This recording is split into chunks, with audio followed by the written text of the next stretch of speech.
Estamos aqui no mais um Pixel and Prosa com o Ive Monteiro, especialista em experiência do cliente, mentora de negócios e palestrante. Me diz aí, Ive, como é que você começou nisso? Olá, Eric, boa tarde. É um prazer imenso estar aqui com você, conversando sobre a minha história e toda a minha trajetória. Como é que eu comecei? Eu comecei com a minha faculdade, me formando em administração de empresas. Muitas pessoas me perguntam e ficam assustados quando eu falo da minha formação, porque eu atuo com marketing e atuei minha vida inteira com marketing, mas como o marketing pintou na minha vida? Eu terminei a minha experiência de ser formada, né, ter a minha formação em administração, e logo emendei uma faculdade e uma pós-graduação em marketing, marketing focado em negócios, marketing focado em serviços. E aí a minha vida começa no corporativo, quando eu tive muitas oportunidades em trabalhar em empresas multinacionais e corporações também nacionais, atuando como gerente de marketing, conduzindo equipes de marketing por mais de 20 e poucos anos. Então, minha vida começa nessa área de marketing, onde eu atuo fortemente, onde eu trago estratégias, onde toda a minha base de formação aconteceu. E esse amor bateu assim de... Te jogaram lá, você procurou, você falou assim, não, acho que eu tenho que trabalhar com marketing porque o marketing é do momento, ou você já entrou assim, caiu no seu colo? É muito engraçado, essa pergunta foi muito bacana você ter falado, porque quando você faz administração de empresas, você dá tudo na faculdade. Você fala de administração de materiais, você dá financeiro, você dá RH. É uma empresa, né? Então, estão todas as áreas e setores daquela empresa, como são as matérias que você dá na faculdade. E marketing era uma delas. E eu não conseguia me identificar com nenhuma delas.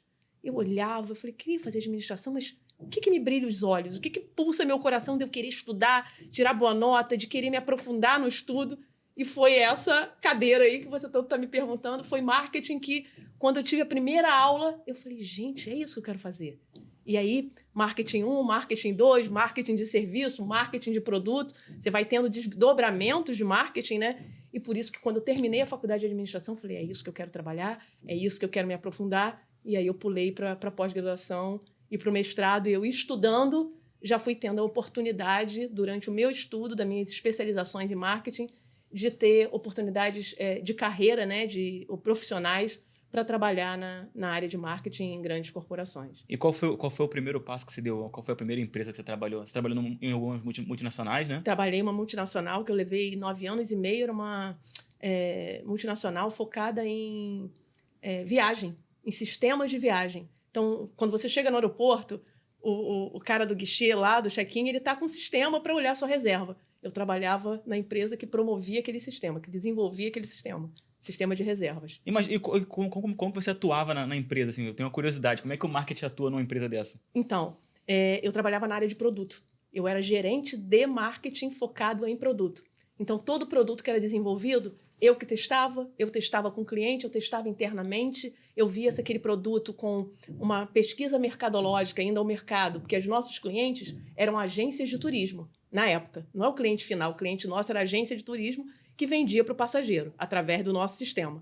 Então, eu fazia pesquisas com essas agências para saber se aquele produto ia atender a necessidade deles, que tipo de melhoria tinha que ocorrer naquele produto para que a agência pudesse vender mais, fazer mais reservas daquele voo, enfim.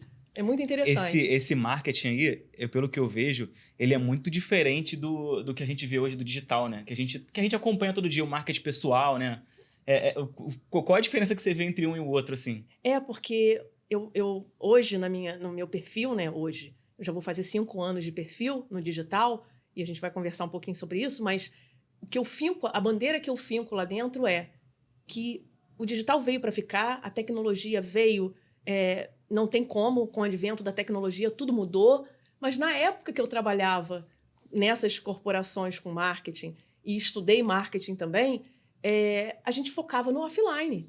É o que você está dizendo, é totalmente diferente do digital. O online é um marketing e o marketing offline é outro marketing. E a gente está falando do quê? Do anúncio na TV Globo, né? na rede nacional, o anúncio na rádio, o anúncio na TV, o outdoor, o buzzdoor, né? Fiz muito buzzdoor, muito como é que eu vou dizer? Anúncios e divulgações. Eu morei em Santa Rita do Sapucaí, no sul de Minas. Trabalhei com marketing numa empresa de telefonia, de tecnologia. E a cidade era tão pequenininha que a gente divulgava a empresa no Bus Door, naquele vidro lá da parte de trás do ônibus, entendeu? E circulava pela cidade. Então, para você ver que o marketing offline, ele funciona até hoje, sim, eu fico com essa bandeira que o offline ele tem que caminhar junto com o online. Mas eu concordo com você, ele é bem diferente do digital. Eu quando comecei a acrescentar o marketing na minha empresa, eu botei uma imagem no vidro do meu carro. Aí, ó. Na minha empresa, eu botei igualzinho do ônibus, assim, no vidro do meu carro, assim, com meu telefone de contato e tal. Eu comecei assim, entendeu? Então. Mais network do que no digital. Uhum. Você acha que tem alguma coisa de antigamente que a gente possa usar agora? Eu acho que sim. Eu tenho certeza. E eu falo isso para minhas alunas, para minhas mentoradas, para os meus clientes de projeto. Eu falo sempre isso.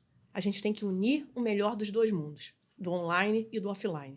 O offline não está esquecido. E aí, respondendo a sua pergunta, o que eu trago do offline para cá? Pesquisa de mercado. Você tem que ouvir o cliente. Você tem que ir ao mercado e saber o que está acontecendo ali, a concorrência, o mercado, os clientes, o comportamento de compra desse consumidor. Você exercer a escutativa, porque você não vende o produto que você quer, você vende o produto que o cliente quer comprar. É diferente, né? E um pilar muito importante que eu trago hoje é o marketing boca a boca, Eric. Ele não vai sair de moda. Você concorda comigo que quando você conversando, fazendo networking, fazendo contato da sua empresa, conversando com pessoas que fazem sentido para você ali, empresas que podem ser seus parceiros, isso é o marketing boca a boca que o digital não vai poder roubar. É até um ponto que eu queria falar sobre a IA, né? A IA, eu acho que ela tira um pouco da humanização. E as pessoas têm medo da IA tomar conta. E eu acho que a IA, ela vai só ajudar, né? Ela não vai tomar conta, entendeu? Eu acho que essa parte humanizada que você tinha lá no passado, entendeu? Que você veio na sua bagagem, eu acho que nunca vai embora. Não, entendeu? Falando de IA, é muito importante falar de IA hoje, porque é outra coisa. Com o advento da tecnologia, a automação veio também para ficar. A gente não vai poder olhar para trás e dizer nunca vai ser a mesma coisa. Não vai ser. Depois da bandeira fincada com automação, não tem como voltar atrás. Só que nem tanto ao céu, nem tanto à terra. Nem 8, nem 80. Vamos, de novo, pegar o melhor dos dois mundos.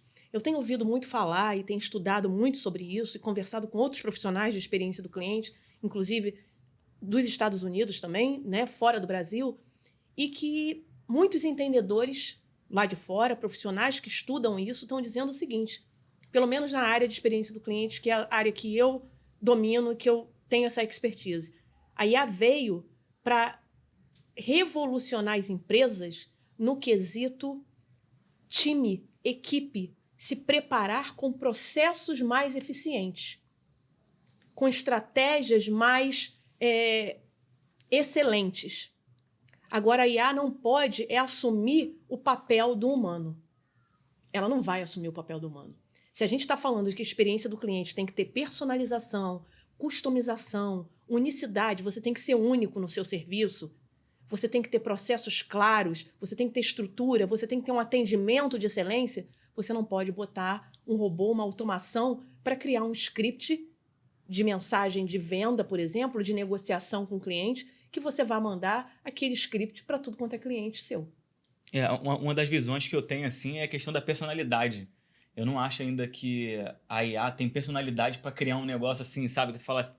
Exatamente. Tem lugares que você chega, vou dar exemplo de restaurantes, assim, eu não acredito que ela vai um dia montar um restaurante com a personalidade que uma pessoa tem, sabe? Uhum. Que ela fala assim, eu quero isso aqui do meu jeito, e aquilo ali, de certa forma, é aquela parte da pessoa que bota ali no restaurante da pessoa, que você sente, né? Pô, ela botou... Eu conheço aquela pessoa, ela botou o jeito dela ali, entendeu? Eu acho que isso a gente com a IA... A gente ainda não chegamos nesse ponto e nem sei se vamos chegar, porque para isso existe a diferença entre o robô e o ser humano, né? Por mais próximo que a gente diga que esse robô vai entender a necessidade do cliente, esse robô vai entender as dificuldades e os gargalos daquela empresa, daquele segmento, mas mesmo assim, o ser humano ele é único. Ele você não pode gerar expectativas assim, de todo comportamento vai ser igual. Não é isso? Sim. Não tem como, não tem como. Então, eu digo que a IA veio para ficar, né? Resumindo o que a gente está conversando desse ponto agora, ela veio para ficar, ela tem que ser aproveitada e tirar o máximo, né, dessa tecnologia que vai ajudar muito em vendas, no mercado, nos processos, na estrutura, mas a gente tem que entender que a IA para os bastidores, para a equipe, para o time, para a empresa enquanto processo, enquanto estrutura, enquanto organização, agora não para o tato com o cliente. A escuta ativa, quem tem que fazer é o profissional dessa empresa, é o CEO dessa empresa, é a liderança dessa empresa. Eu vou dar um exemplo bem básico. A gente, quando liga pro telefone e quer falar, escuta o robô, a gente fica muito bolado. A gente fala, meu Deus do céu, gente, não quero escutar esse robô, não. Aí já chama, não, posso falar com um atendente real? Exatamente. Eu acho, cara, eu não quero, eu não sei as pessoas da próxima geração. Tem isso também, né? Eu não sei se elas vão se dar bem com a máquina, ou vão preferir falar com a máquina do que... Mas, assim, da minha geração pra lá, eu acredito que ninguém vai querer falar com o robô, entendeu? Exatamente. Vai querer se humanizar.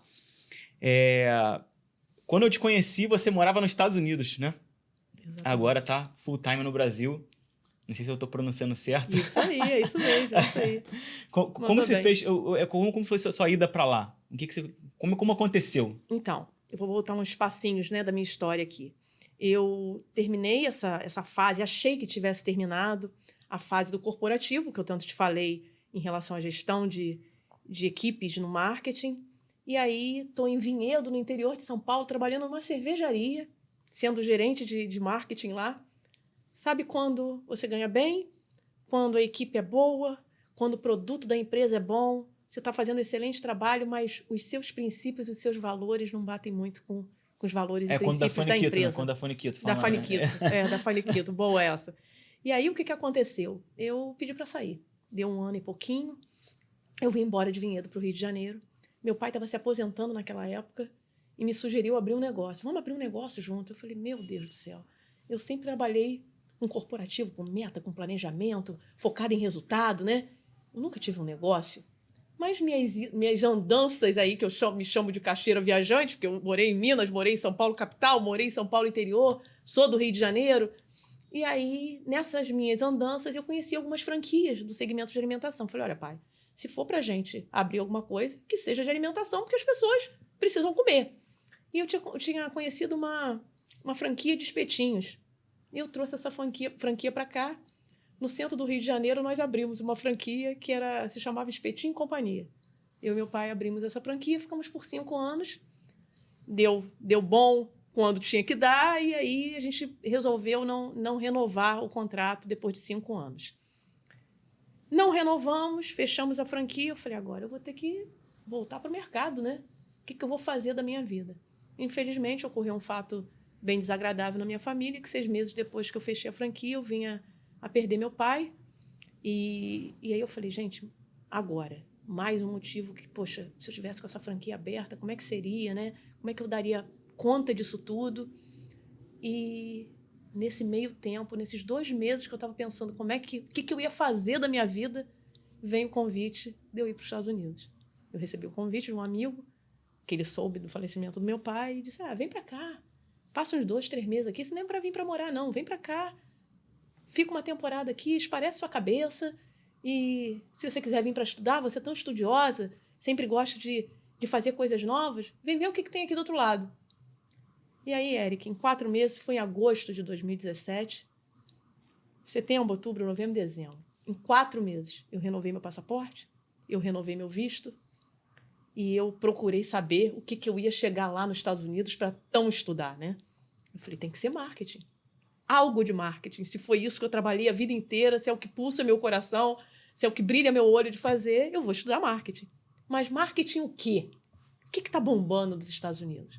O que os Estados Unidos faz de bom que o Brasil ainda está engatinhando? Ou que a gente ainda não sabe, né, como fazer ou fazer com excelência? Ou quase tudo. E aí, pinta o Customer Experience na minha vida, que é a experiência do cliente, né? Fui fazer uma especialização de 2 anos lá. Em 4 meses, eu disse para você que eu estava com documentação, com visto de estudante, de poder... Esse visto nunca é dado com mais de 2 anos, eles me deram 4 anos de estudo. Em 2018, janeiro de 2018, eu estava aterrissando lá na terra do tio Sam, em Minnesota, para poder fazer essa especialização em experiência do cliente, que levou 2 anos, né? Foram 4 semestres, numa instituição maravilhosa e que mudou minha vida, né? Quando eu fui saber, latente, o que era a experiência do cliente na veia de negócios, de empresas, levando aquele dia a dia delas numa normalidade onde o cliente é o centro do negócio, onde ele ocupa o primeiro lugar do pódio, eu falei, isso aqui tem história. Dá para brincar disso aqui lá no Brasil. Em 2018, aqui, vocês estavam ainda... Muito pouca gente falava disso. E pouca gente, que eu digo, pouca gente sabendo o que estava falando. E estava tudo muito lá atrás, né? Então, minha vida de experiência do cliente começa... E a minha vida nos Estados Unidos começa aí também. E você não começou... Você começou numa empresa lá, né? Trabalhando. Depois. Ou você começou... E quando foi que você começou a trabalhar com as pessoas do Brasil, lá dos Estados Unidos? Então, primeiro, eu fiz essa especialização. Nesse meio tempo da especialização, esse meu amigo virou namorado, que namorado virou marido. A gente casou e nesse casamento eu tive o green card, a possibilidade, né, a permissão do país para poder trabalhar lá. E aí eu já arrumei o meu emprego na primeira multinacional nos Estados Unidos. Eu falei, isso aí eu tiro de letra, né? Já trabalhei em várias multinacionais no Brasil, isso vai ser mole. Mas não é mole, não. Não é mole, não, é duro. Pô, imagina. É duro. Os primeiros 6 meses, você entra ali e você diz, o que eu estou fazendo aqui? E eu já tinha inglês fluente. E eu achava que eu tinha experiência de trabalhar com multinacional. E aí você entra naquelas baias, naqueles corredores, todo mundo falando inglês, você é olhado assim como, imigrante, né? Porque o sotaque grita, por mais que você tenha a fluência, o sotaque grita. Não, é principalmente o sotaque do Texas, né? Não, eu estava em Minnesota. Mas também é diferente também, não é? É diferente. E o pré-julgamento vem, né? Será que ela vai dar conta? Será que ela vai aguentar ficar 1, 2, 3 meses, 6 meses aqui? E eu fiquei 5 anos e meio. Eu morei 7 anos nos Estados Unidos, 5 anos e meio. Saí de lá sem quererem me desligar, sem quererem deixar eu sair. E aí é uma das coisas que me emociona em falar sobre isso, porque é uma batalha, né? É uma jornada que você luta para ser reconhecida pelo seu conhecimento, pela pessoa que você fincar a bandeira do seu país ali dentro. Muitos amigos meus achavam que eu ia trabalhar na planta. A planta que eles dizem é quem trabalha matando porco lá, que era uma empresa de alimentos. Então, a gente vendia os alimentos ali. E todo mundo achava que eu ia ser secretária lá da planta. Você tinha uma responsabilidade, eu não ia trabalhar num edifício onde só tinha o pessoal do administrativo, de estratégia, de decisões, né? De inovação, de marketing, não. Imigrante não vai para lá. Você não entrou só para trabalhar, você entrou para mostrar o peso de onde você veio, né? Exatamente. Mostrar que você era importante. Exatamente. Então, eles sabiam que eles estavam contratando uma pessoa que era formada no Brasil, que tinha uma pós-graduação, que tinha um mestrado, que sabia falar inglês e que ia aprender aquele trabalho ali e que ia dar o melhor de si. Então, eu traço essa minha trajetória de 5 anos e pouco na área de planejamento, dando suporte à equipe comercial, à equipe de vendas. Eu comecei com uma equipe só. No final, eu estava com a equipe mais desafiadora, que era a área da Filadélfia, Nova Jersey, Nova York, Atlanta, um pedaço da onde Boston, as coisas têm que acontecer, eles não têm paciência, eles querem que você resolva. E eu falei, eu não vou ser capaz de lidar com esse povo aí, né? E fui. E na hora do vamos ver, de querer sair, eles clamaram para eu não deixar de atender eles lá. Então, foi muito bacana isso aí, né? Mas, o que acontece? Você diz assim, e aí? E o cliente? E o digital? Aonde vem isso aí? Você com 5 anos e meio. Em 3, 6 meses depois, veio o lockdown da pandemia. E aí, bota todo mundo para trabalhar home office. Eu achei que ia ser mandado embora ali. Eu falei, pandemia, eles vão mandar embora. Mas não. Eles me colocaram para trabalhar em casa. E eu costumo dizer que todo mundo na pandemia pirou o cabeção um pouquinho, né? Todo mundo parou para pensar em algumas coisas, refletir outras. E eu também parei. E qual foi a minha reflexão naquele momento? Eu gastei US$ 10.000 numa especialização de 2 anos de experiência do cliente. Estou aqui trabalhando numa multinacional que trabalha com planejamento, que eu não estou exercendo meu marketing, que eu não estou compartilhando o conteúdo e o conhecimento da minha especialização. E aí? O que eu faço? Vou jogar US$ 10.000 no lixo? Vou guardar esse conhecimento para mim? Né? E aí o digital veio. Eu tinha um perfil de 200 e poucos seguidores, de amigos, colegas, parentes. Não sabia nada, Eric. Eu digo que eu não sabia meu nome no digital. Stories, o que é isso?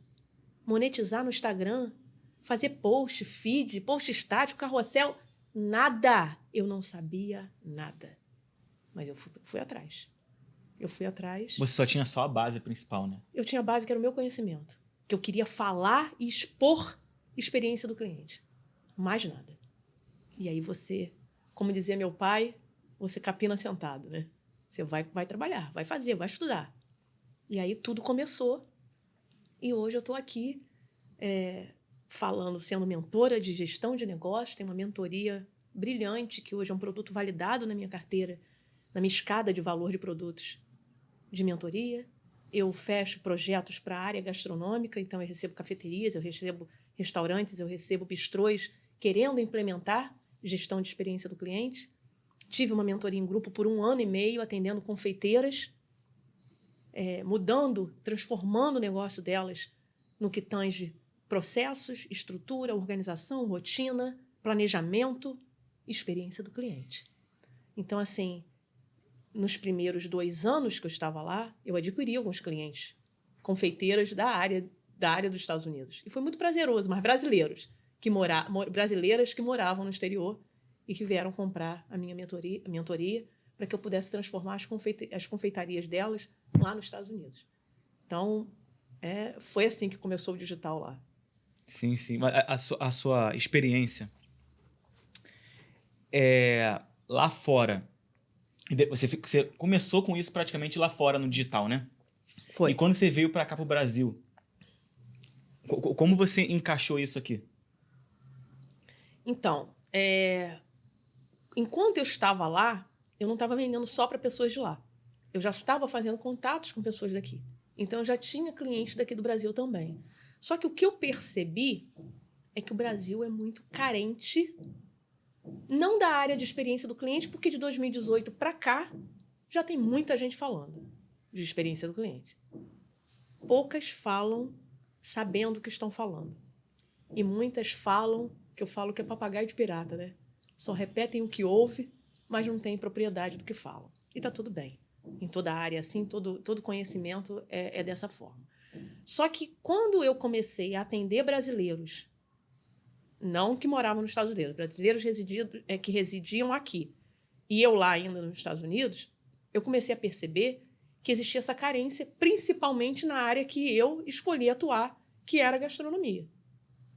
As confeiteiras, os restaurantes, são poucos. Você passa a peneira ali e você consegue separar o joio do trigo de quem tem a visão, a mentalidade, a liderança desse cara, desse dono de restaurante, que ele entende que eu preciso aplicar gestão da experiência do cliente no meu negócio, na minha empresa, para que eu possa fidelizar, para que eu possa expandir, para que eu possa atrair mais clientes, para que eu possa ter um serviço de excelência. A minha equipe ela tem que estar bem treinada.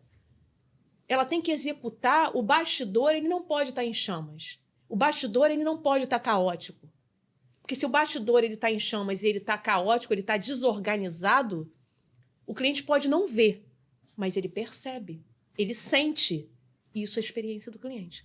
Então, quando eu vim para cá, agosto de 2024, né? Vai fazer 1 ano agora que eu estou aqui de vez, muito feliz com esse novo ciclo que se iniciou aqui, eu percebi que eu poderia ir contra a manada, que eu poderia ter meu ponto de fincar minha bandeira e executar um serviço de diferenciação, um serviço diferenciado, falando, olha, o restaurante, olha, dono de bistrô, olha, dono de cafeteria, você precisa exercer gestão de negócio. Você só quer vender. E não é só vender. É você saber que você precisa gerir o seu negócio com foco na experiência do cliente. Não é gerir por gerir, é gerir com foco na experiência do cliente. E isso o americano faz muito bem. A gente estava conversando com isso aqui até um pouco antes, né? Que aquela dúvida que tinha, né? O que vende mais? O produto ou a experiência do cliente hoje em dia? A experiência do cliente vende mais por quê? Porque o produto, ele é commodity. Eu compro do Eric ou eu compro da Ive? Qual é a diferença? O que vai me fazer escolher o Eric ou a Ive? Não é o produto. Porque o produto de qualidade eu produzo. Você também produz o mesmo produto de qualidade. Estamos no mesmo equilíbrio da balança. O que vai fazer a balança ficar favorável para mim e desfavorável para você ou vice-versa? O que vai fazer é a experiência que você vai promover para o cliente, ou eu vou promover. O que dita as ordens aí é a experiência. E a experiência só vem com um negócio organizado, com um negócio com gestão. Uma empresa que ela sabe que os processos dela estão organizados, que ela sabe que a estrutura de treinamento de quem chega para atender um cliente no salão, por exemplo, ele está bem treinado, o garçom está bem treinado. O maître, ele sabe como receber. Quem está atendendo para receber a reserva, né, a recepcionista que faz reservas de mesa, ela está ali prontamente para exercer o melhor atendimento, para ela não perder uma reserva na ligação que ela tem. Ele tem uma cozinha que o chefe de cozinha ele sabe comandar a equipe dele como ninguém. O prato não atrasa, não chega frio, ele chega bonito, ele chega bem arrumado. Então, tudo isso é processo. E se a empresa fizer o básico bem feito, o feijão com arroz com excelência, que eu chamo, a gestão de experiência do cliente depois fica fácil de ser executada. O básico todo mundo tem que ter, né? Aí o diferencial que vem depois, né? Exatamente. E você concorda comigo que só o básico tem muita gente que ainda peca, né? Pô, tem. Não, isso... Só no básico tem muita gente pecando. Tu vê demais. Até em restaurantes grandes, assim, eu tô dando um exemplo como restaurante, assim, você chega num restaurante grande, e às vezes tem um de algumas marcas aí, que até que a gente foi, que ele tá caindo de qualidade, que a gente sempre foi muito, assim, grande, e tu vê que ele tá caindo, demora pra chegar, ou chega frio, entendeu? A pessoa, às vezes, não atendia como atendia antigamente, entendeu? Que a pessoa te dava uma atenção. Eu vejo muito isso acontecer. E eu acho que também essa coisa de deixar a peteca cair também no restaurante também, ela tem que estar sempre com uma gestão, pensando, entendeu? Isso aí. Por isso que é muito importante o que você faz. Obrigada. Vou tomar uma aguinha aqui. Deixa eu beber um pouquinho também, que a gente conversa e fala muito. Me fala aí, qual é o seu próximo passo agora? O que você pensa do futuro aí? Olha, 2026 ou esse segundo semestre de 2025, né? A gente pensar em 2026 é porque a gente está sempre à frente dos movimentos. Mas, sinceramente, eu estou expandindo minha área de atuação. Eu estou sentindo que os negócios que não são somente de gastronomia precisam dessa gestão, precisam dessa experiência do cliente. E me procuram, dizendo assim, poxa, Ive, você não pode me ajudar com a gestão da minha consultoria de imagem e estilo? Ive, você não pode me ajudar a montar uma estrutura eficiente da minha empresa de eventos? Ive, você não pode me ajudar a implementar a gestão da experiência do cliente na minha clínica de estética? Eu estou falando de exemplos bem reais de pessoas me procurando. E aí você diz assim, poxa, por que eu vou me tolir e tolir esse segmento de ter uma transformação, de ter um resultado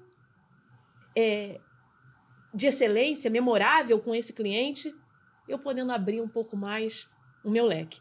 Então, assim, estou dando alguns spoilers, né? Porque nem no meu perfil eu falo nada disso.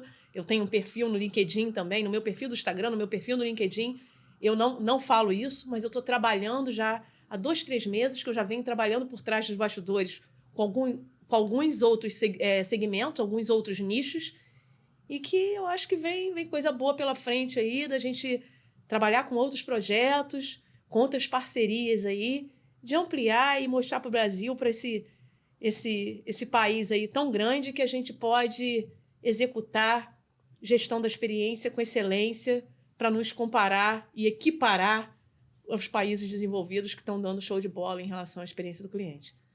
A base, eu acho, na minha cabeça aqui, eu não sou entendedor, mas eu acho que a base é muito parecida, né? Sim.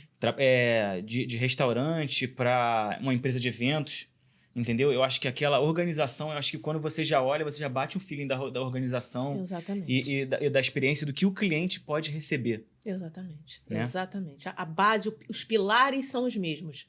O que vai diferenciar isso aí é o comportamento de compra do consumidor daquele nicho.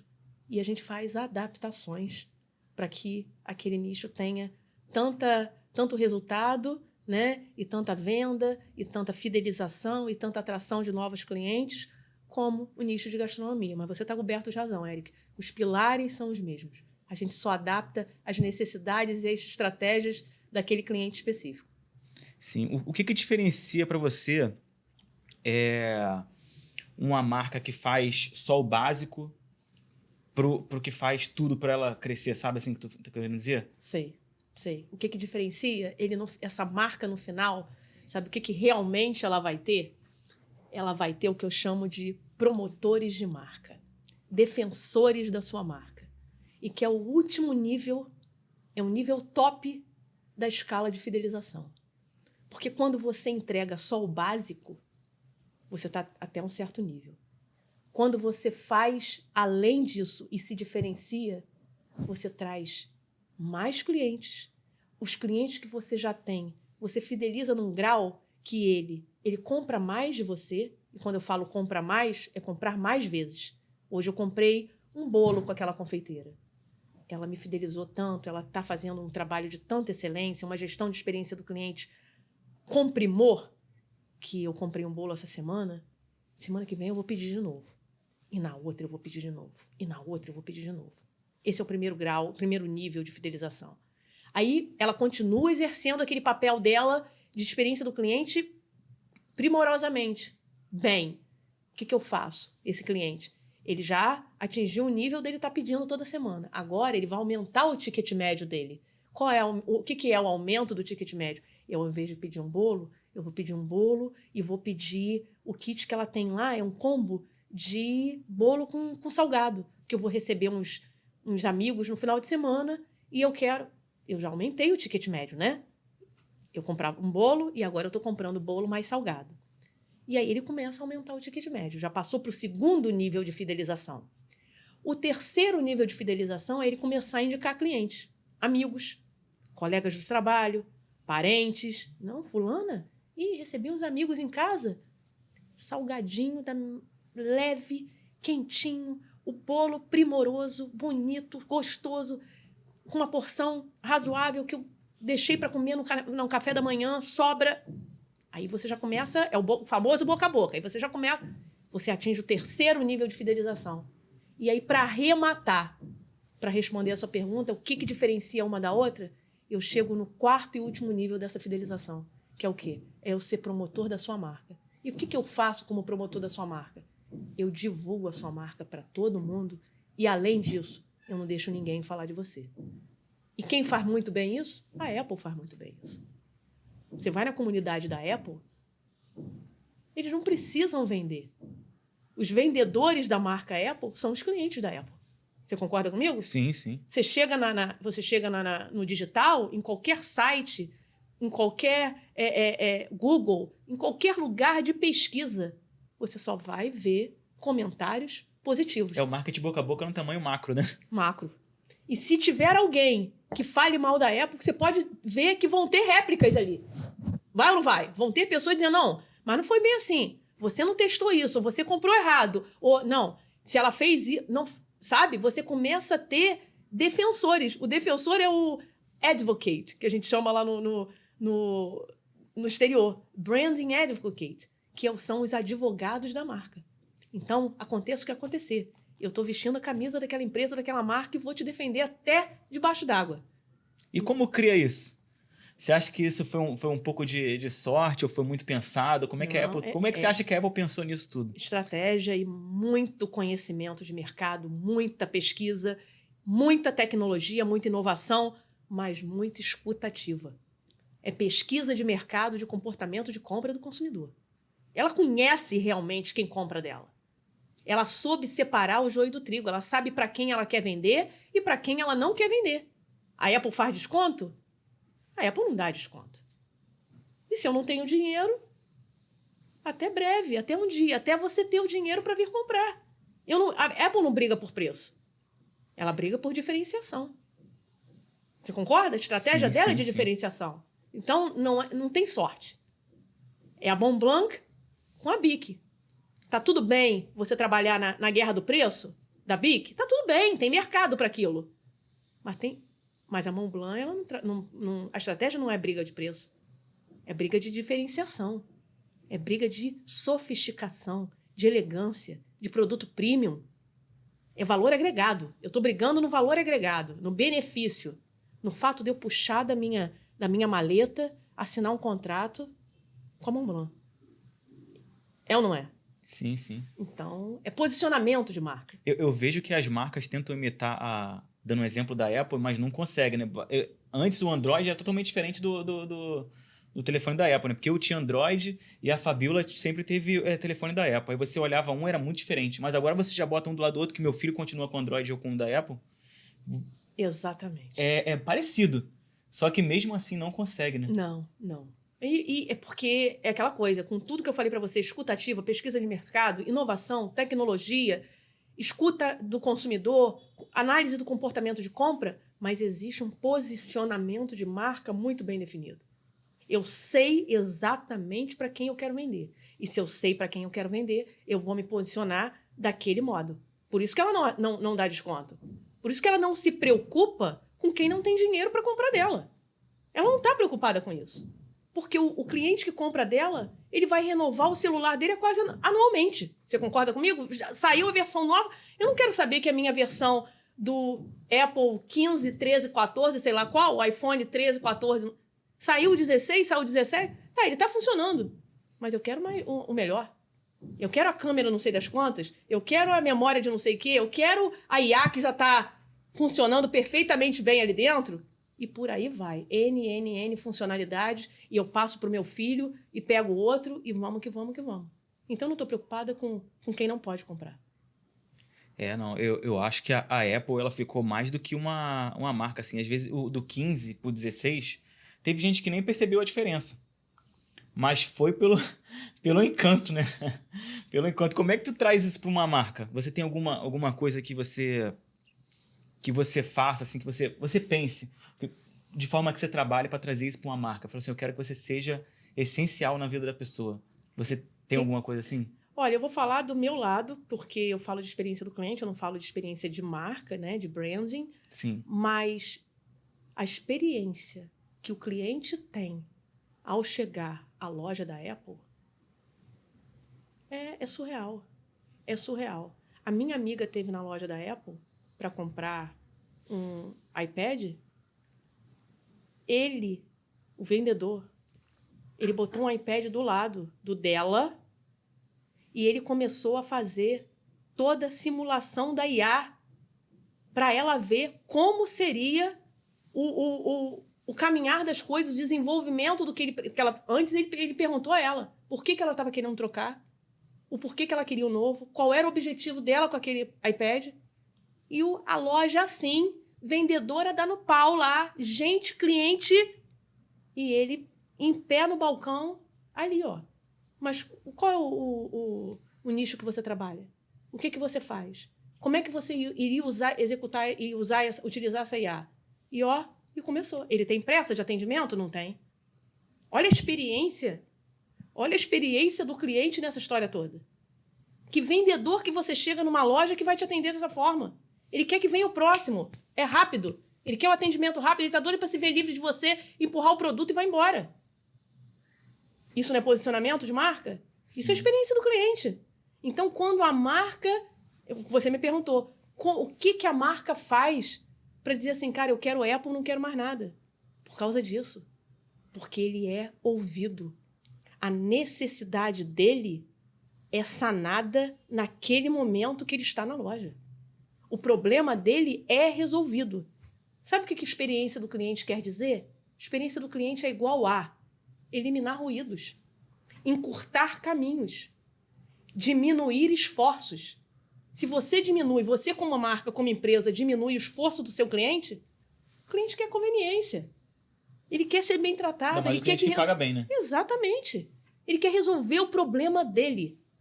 Se a marca, a empresa, botar na cabeça dela que se ela parar e resolver e estruturar os processos dela, treinar a equipe, colocar produto de excelência, qualidade e, no fundo, entender que a experiência do cliente é eu eliminar os esforços e trazer essa conveniência que o cliente quer, trazer essa confortabilidade, né? Trazer conforto para ele.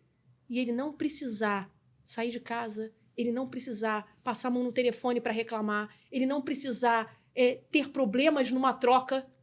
A Amazon, por exemplo. Uma outra empresa. Eu estou pegando empresas que nem tem a ver nada com gastronomia, para ver que a experiência do cliente está latente em tudo quanto é nicho. Você vai comprar produto da Amazon? Eu sou cliente Amazon de carteirinha. Eu vivi 7 anos nos Estados Unidos e eu comprava muito Amazon. Eu tive um problema com o laptop, com o notebook que veio, não veio com defeito, mas ele veio com alguns problemas quando eu comecei a rodar ele. Em 2 dias, eu estava com um notebook novo dentro de casa. Depois você devolve o seu. E eles te mandam um e-mail com passo a passo, com uma etiqueta anexada no e-mail, para você já botar a etiqueta na caixa, porque o próprio correio não vai te cobrar essa devolução. E tá tudo bem. E eu já estava com um notebook novo. Quer dizer, ele eliminou meu ruído? A empresa falhou? A empresa falha. Todo mundo falha. Eu tenho os meus erros enquanto profissional, você tem os seus. A empresa falha, a gente erra. E tá tudo bem, porque ninguém é 100% perfeito. Mas é no erro que você prova para o cliente o posicionamento da sua marca. É no erro que você prova a experiência do cliente ali latente, que o processo, o bastidor funciona. Eu reportei para a Amazon foi para a produção dela, com o meu código de compra, o notebook qual era, bateram os modelos. Não, vou mandar outro para casa dela, o endereço está aqui, é só mandar. E expresso, porque em 48 horas chegou para mim. Quer dizer, aí você pensa assim, tá, eu vou deixar de ser cliente da Amazon porque a Amazon errou. Não, mas ela resolveu o meu problema. Empresas erram. Ela resolveu, não precisei sair de casa e em 48 horas eu estava com um notebook novo e funcionando perfeitamente bem ali. Depois eu fui me preocupar em devolver o outro. Então, acho que, não sei se eu consegui responder essa pergunta, mas... Não, mas pelo que eu vejo de fora, assim, as empresas hoje em dia têm que ser tipo uma mega secretária, né? Ela tem que resolver todos os problemas para você, né? Tem que ter estrutura de equipe, de colaborador, dela, né? Exatamente. Está atento em todos os movimentos. A liderança, o CEO, o líder, o gerente, o dono desse negócio, ele não tem que estar no operacional, ele tem que estar no estratégico. O operacional tem que ser composto de pessoas, de líderes mais inteligentes do que ele, que saibam mais do que ele, para que ele possa se dedicar ao estratégico e largar o operacional funcionando, que é o bastidor funcionando. Ele vai pensar em quê? Em inovação, ele vai pensar em novos produtos, ele vai pensar em expansão de mercado, ele vai pensar em atingir outros níveis de consumidores, de clientes. Ele tem que pensar estrategicamente. Agora, o operacional, eu tenho colaborador, tenho gerente, tenho coordenadores que toquem isso para mim. Não é isso? Sim, sim. Voltando aqui no teu assunto lá do exterior, né? Relacionar os Estados Unidos às suas mentorias, né? E o que você traz de conhecimento lá de fora para suas mentorias aqui? Olha, eu trago muita metodologia, porque a minha metodologia, o meu método chamado Wow Experience, que é o quê? A experiência wow. É o momento wow do cliente, né? Quando você entrega um bolo, quando chega um celular, uma caixa da Apple na sua casa. É o momento wow de você fazer esse unpacking, né? Que é o desempacotar, né? O unboxing, né? É o momento wow. Então, eu dei o nome do meu método de método Wow Experience. E nessa metodologia, eu trago muito, Eric, do que eu aprendi lá dentro dessa especialização. os pilares do meu negócio, tudo que eu trago para as minhas mentoradas, que eu imputo, né, adiciono na transformação do negócio delas, é baseado em metodologia, ferramentas, né, diagnósticos, checklists, planilhas, tudo vindo do exterior, vindo de lá. Eu traduzi, eu não copiei, eu traduzi, eu moldei, eu modelei para cá, para o Brasil e para o nicho que eu atuo. Porque quando eu dei lá, eu dei a metodologia para um todo, né? Eles não era uma especialização de experiência do cliente para a gastronomia, para o mercado. E aí cabe ao profissional ter o conhecimento, a expertise suficiente para dizer, tá, eu tenho isso aqui. O que eu posso fazer para dar esse toque brasileiro, para dar esse toque do cliente, né? Do carioca, do paulista, né? Do nordestino. O que eu posso trazer das cidades dos estados do meu país, da necessidade desse consumidor que está lá no meu país, daquelas empresas, daqueles negócios de lá, que eu possa trazer, modelar e aplicar e ver se dá resultado. E tudo que eu aplico nas minhas mentoradas foram coisas que eu testei no meu modelo de negócio, na minha empresa, a Ive Monteiro Gestão Empresarial, e que deu resultado e que eu modelo para elas. Então, quando eu aplico a metodologia, é porque já deu certo para mim, né? Nem tudo que tem lá você acha que se aplica aqui? Nem tudo. Nem tudo. Porque o consumidor ele é diferente, né? O americano ele vem com uma cultura... Estados Unidos tem uma cultura completamente diferente do Brasil. Então, a gente tem que balizar e entender coisas que lá funcionam muito bem e que aqui não funcionaria, ou vice-versa.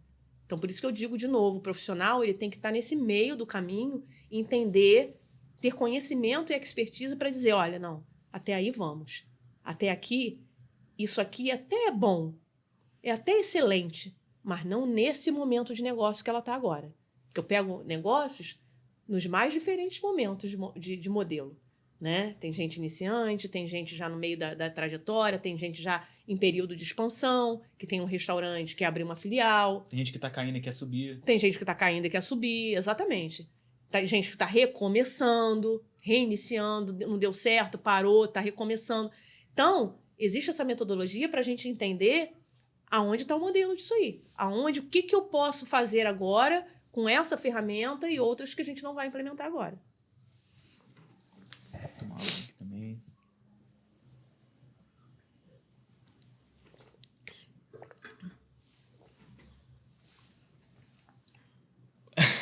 Falamos muito, né? Falamos muito. Tô pensando aqui na outra pergunta aqui. Vou tomar mais uma aguinha aqui.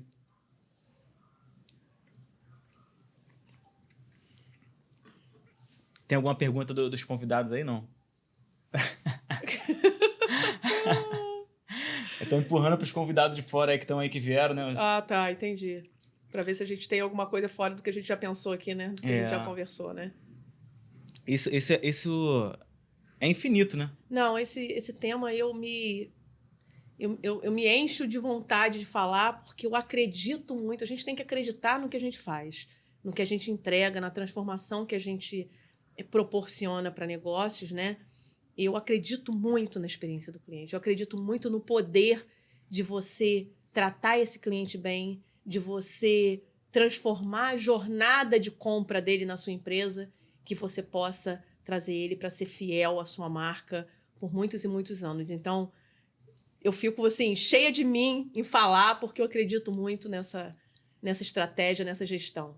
Isso eu acho que, assim, não se tratando só de empresa, vamos para pessoas também. Eu acho que as pessoas têm que usar isso até. Pensar dessa forma, né?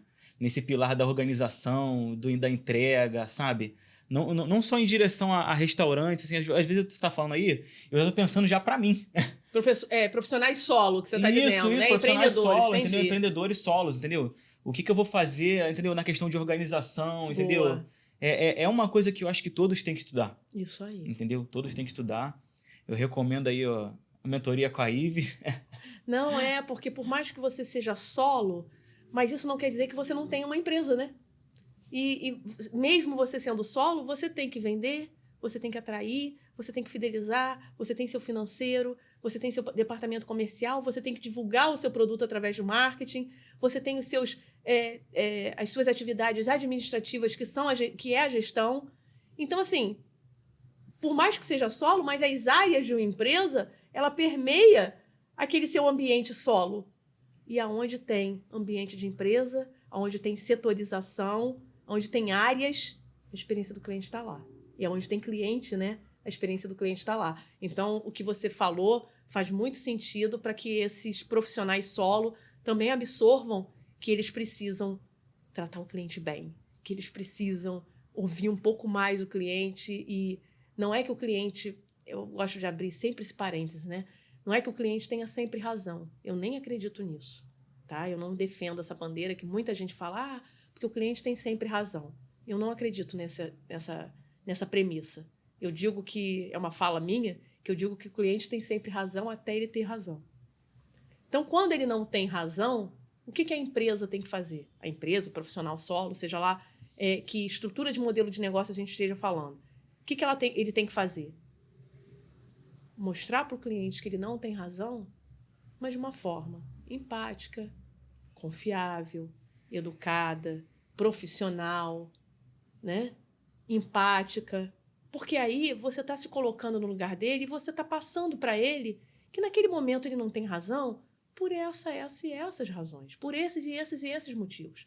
Porque cada empresa tem suas regras, tem seus regulamentos, tem seus procedimentos. Você não pode deixar que o cliente que venha do externo, venha da rua, mande dentro do seu negócio. Né? Não pode ser assim. É meu negócio, minhas regras. É isso aí. Mas ele não precisa ser maltratado, destratado, ser tratado com ignorância ou com arrogância para você dizer para ele que ele não tem razão. É aí que as empresas pecam. Porque elas querem entrar no embate, no conflito com o cliente. E isso aí você vai sair perdendo sempre. Porque a gente sabe que a concorrência está desleal. A gente sabe que a cada 5 segundos a gente é bombardeado de ofertas o tempo inteiro, né? Então você tem que prezar quem está com você. Então, até no momento de você dizer para ele que ele não tem razão, você tem que ter toda a diplomacia, toda a educação, de novo, toda a empatia, todo o profissionalismo, para você poder dizer a ele que ele não tem razão. Então, eu vou por esse caminho, entendeu? É difícil. Chegar para um cliente e dizer, pô, tem razão, ainda mais que tem clientes assim que tem muita razão e é complicado. Acha que ele tem razão, né? Ele acha que ele tem muita razão. Mas aí, se você está muito consciente dos seus procedimentos, das regras do seu negócio, de que o que foi combinado, eu digo que o combinado não sai caro. Então, por isso que o bastidor, Eric, que eu falei lá atrás, no início do nosso bate-papo aqui, ele tem que estar organizado, ele tem que ter processo, ele tem que ter estrutura. E quando eu falo bastidor, vamos supor aqui um contrato, uma proposta, um prazo de entrega. Se tudo que você disser para esse cliente ficar tudo muito claro na negociação, no trato com ele, ele nunca vai poder dizer que você não disse. Porque você tem documento, você tem proposta, você tem contrato, tá tudo ali. Tá a sua assinatura, tá a dele. Entendeu? Então, quando ele quiser crescer, no momento de dizer eu tenho razão e bater no peito, peraí. Você lembra que a gente conversou aqui, esse documento, eu te falei, você assinou, você concordou. Aí você traz ele. Mas tá, agora você pode até ver de uma forma diferente e não concordar. Mas naquele momento lá, eu te expliquei como funcionava. Eu disse como era a minha empresa. E você concordou com isso. Entendeu? Entendi. Então, a empresa tem que se resguardar e sempre ter. Isso é gestão. Isso é gestão de negócio. Sempre ter procedimentos, regras, né? Precisa estar preto no branco para o cliente também embarcar nessa. E se ele de primeira mão não quiser embarcar, tá tudo bem. Por quê? Porque ele não é o seu cliente dos sonhos. Ele não é a pessoa que você quer vender. Eu quero quem me respeite, porque eu respeito você enquanto cliente. A experiência do cliente fala isso também. Não é só você dar, né? É uma troca. Tem que ser bom para você e tem que ser bom para mim. É parceria, é ganha-ganha, né? Então, essa coisa do cliente não ter sempre razão é muito assim de mito, porque muita gente fala, não, o cliente falou, eu baixo a cabeça. Não, o cliente falou, tá falado, é isso aí. Há controvérsias, né? Há controvérsias. Não, isso é muito complicado, mas a maioria das pessoas não sabem agir. Exatamente. A maioria das pessoas não tem nem ideia de como... Eu vejo gente brigando no restaurante o tempo todo, assim, não, eu tenho razão, não sei o que. É horrível, entendeu? E isso eu acho que... Eu não sei se dizem que lá fora é diferente. Porque eles entendem, os Estados Unidos, pelo menos, eu falo pelos Estados Unidos, né? Eu já viajei à Europa, já viajei para outros países, mas moradia, né? Morar mesmo. Eu morei 3 meses em Toronto, no Canadá, e morei 7 anos nos Estados Unidos. E a cultura é o seguinte: eu não quero arranhar a minha imagem. Eu não quero que... Porque o arranhão da imagem, eu faço uma analogia muito uma taça de cristal trincada. A hora que trinca, você não tem como reparar mais, né? Você não tem como colar, não tem como você não ver o trincado ali, né? Então, é igual a imagem. Uma imagem de uma marca, de uma empresa, de um profissional solo como nós. Você demora anos no digital para ter confiança dos seus seguidores, dos seus clientes, para ter confiança no seu trabalho, para criar aquela imagem, mas em questões de dias, de segundos, de horas, a sua imagem pode ser arranhada. Então, os Estados Unidos, ele entende muito isso. Ele não quer que o boca a boca na internet, no digital, seja um boca a boca negativo. Ele não quer ter a imagem dele arranhada aos 4 cantos do mundo. Então, ele vai até procurar te entender e vai dizer assim: você tem razão no que você está reclamando. Ou você não tem razão, mas eu posso te beneficiar dessa forma para a gente poder entrar num resultado bom para os 2 lados. Então, a empresa vai estar sempre tentando amenizar a questão. Ela nunca vai deixar você embora insatisfeito. Não é essa a regra nos Estados Unidos. Eu nunca vi isso, Eric. É impressionante. Eu já ouvi falar sobre isso. É muito latente. Ela não quer que o cliente deixe de ir lá um dia. Não. Lá você faz troca de roupa, pode passar 15, 20, 30, um mês. Se você tiver a tag sua, lá a tag que eles chamam a etiqueta, né, de compra, e tá tudo bem. Você não quis aquela roupa, você tem o direito de trocar. Você tem o direito de trocar por outra. Você foi lá na loja comprar. Aqui não. Passou 7 dias, você não troca mais. Acabou. Não, a gente passou por uma experiência... A gente não, a Fabiola passou por uma experiência recente que eu troquei uma roupa para ela, só que, por acaso, a vendedora não colocou no sistema a troca. E aí ela não gostou da roupa, porque foi eu que troquei. Eu escolhi o tamanho errado, né? Coisa de homem. E aí ela foi lá trocar. E porque a roupa não foi colocada no sistema, ela não pôde trocar. Ela não queria trocar, entendeu? Sabe, batalhou muito, a gente conversou muito até chegar. Gente, é obrigação de vocês trocar. Não importa pra mim se colocou no sistema ou não. Depois da gente brigar muito, a pessoa falou: pô, acho que vamos fazer. Aí chegou a gerente e tentou contornar aquilo ali. Mas a primeira briga era pra não trocar. E assim, tinha semanas. Tinha semana assim, 1 semana e pouquinho só. Que tinha acabado de trocar. Entendeu? Tinha trocado. E a pessoa não quis, entendeu? Completamente diferente de lá, né? O que eu vejo lá dos Estados Unidos, o pessoal pega um aparelho, eu usei, não gostei, pode ser até telefone, né? Exatamente. Não gostei, eu mando de volta. E exatamente, você recebe na sua casa e acabou a história. Acabou. Porque a empresa quer que o cliente esteja satisfeito. Em quaisquer circunstâncias, a satisfação do cliente é o objetivo maior dessas empresas. Aqui não existe isso. Dizem, é balela, né? Porque é da boca para fora. Não, porque é a satisfação do cliente, porque o encantamento do cliente. Cliente encantado compra mais. Porque eu quero encantar. Os processos estão todos bagunçados. De novo, a gestão, o bastidor está caótico, está em chamas. Ninguém lá dentro, lá atrás, batendo cabeça. E ele quer encantar o cliente. Por isso que eu falo o seguinte: gestão primeiro, encantamento depois. Por que eu vou encantar um cliente se eu estou com a empresa bagunçada?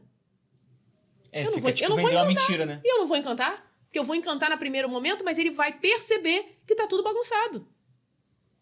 Tá tipo vendendo uma mentira, né? E é isso que os Estados Unidos não faz. Então, você tem aula de experiência do cliente a cada 1 metro que você anda. Seja no supermercado, seja na loja de roupa, seja no restaurante, em qualquer lugar que você vá. Seja no online, no digital, em qualquer compra que você fizer, física ou online. É impressionante. Isso tá na raiz, né? Tá do DNA. Não, Tá é no por, é DNA. por isso que, assim, não é querendo puxar teu saco, não. Por isso que eu acho que você é muito além, assim, é porque você tem esse conhecimento lá de fora. E o que eu vejo, assim, essa visão que você teve lá fora, é que lá eles fazem de tudo pro cliente tá sempre ali com você, tá sempre trabalhando. Tu vai no mercado, eu nunca fui, mas eu já vi. Você vai no mercado e aí o mercado, pô, esse cliente vem aqui comprar comida, mas ele pode comprar isso também. Ele pode comprar roupa. Aí ele pode vir aqui, mas sei lá, de repente ele quer comprar uma arma, vamos vender uma arma para ele, né? É tipo isso, né? Ele vai em cima do que o cliente necessita, do que ele pode, do que ele quer. É tudo misturado, entendeu? Exatamente. E essa visão que você tem lá de fora para trazer para cá, eu acho, pô, muito legal, cara, muito legal. Entendeu? E eu queria que as empresas daqui escutassem mais as empresas lá de fora, que é um pouquinho que você faz também, traz um pouco do conhecimento lá de fora para cá, e aplicar isso aqui no Brasil, né? A gente tem essa vantagem, né? Exatamente. Tanto é que tem muita gente saindo daqui para lá por causa disso, porque as coisas funcionam. Exatamente. Eu queria muito, assim, a minha maior missão, isso está na biografia do meu site, está em tudo quanto lugar que eu possa, eu falo. A minha maior missão é democratizar, Eric, a experiência do cliente aqui dentro, nesse país. Por quê? Porque as pessoas acham que a experiência do cliente é só para grandes empresas, é só para grandes corporações, é porque tem que ter equipamento de ponta, é que a tecnologia tem que estar lá em cima, é que eu tenho que ter muitos funcionários. Experiência do cliente não é isso. Experiência do cliente é você ouvir o seu cliente. É você se esforçar para conhecer ele. É você cuidar da gestão do seu negócio. É você fazer o arroz com feijão com excelência. É o básico bem feito para depois você encantar. É você deixar ele sair satisfeito mesmo na hora do ruído. Mesmo na hora que deu problema. Você não é obrigado ou obrigada, né, a trabalhar 100% perfeito 24/7. 24 horas, 7 dias por semana. A gente fala muito isso nos Estados Unidos, 24/7. Você não é obrigado. Você vai errar em algum momento. Você vai falhar em algum momento. Mas as falhas, elas são imperceptíveis quando eu foco na diminuição do ruído, na redução do esforço. Eu falei isso agora. Então, a minha missão é isso, é democratizar essa experiência do cliente para esse empreendedor solo, você, eu, esse restaurante que é pequeno, aquela lojinha de roupa, de acessório ali na esquina da galeria, ela entender que ela pode aplicar, sim, a gestão de experiência do cliente no negócio dela. Então, se a gente puder aumentar isso, fazer isso de uma onda aqui dentro do Brasil, né, de democratizar isso, quando a gente fala democratizar, o que é democratizar? É você ampliar esse conhecimento para todo mundo. É saber que todo mundo pode ter acesso. A democratização é isso, é todo mundo ter acesso a esse conhecimento e executar e praticar. Porque não adianta só você, né, conhecer, estudar, adquirir conhecimento, ficar com essa obesidade, né, mental aí de tanto conhecimento e não executar. Então eu digo que a minha missão é essa, é que eu gostaria muito que esses negócios abrissem mais os ouvidos e exercessem mais essa escutativa para mim e para tantos outros profissionais de experiência do cliente, que tem muita gente boa aí no mercado, tem muita gente boa, para poder botar isso em prática. Muito legal.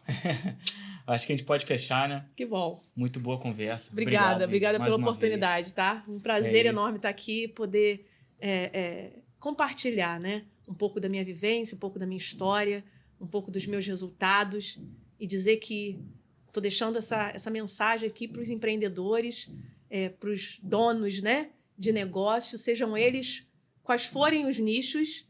A mensagem é que procurem saber um pouco mais de experiência do cliente. Procurem entender um pouco mais o poder do cliente no seu negócio. Procurem entender e dar valor a uma gestão bem executada. Planejamento, rotina, organização, planejamento, estrutura, processo na experiência do cliente, focado em experiência. Vocês vão ver o quão longe vocês vão com expansão, com venda, com aquisição de clientes, com fidelização ao longo da jornada de negócio de vocês. É isso. É isso. Obrigado. Obrigada. Gente. Fica a dica aí.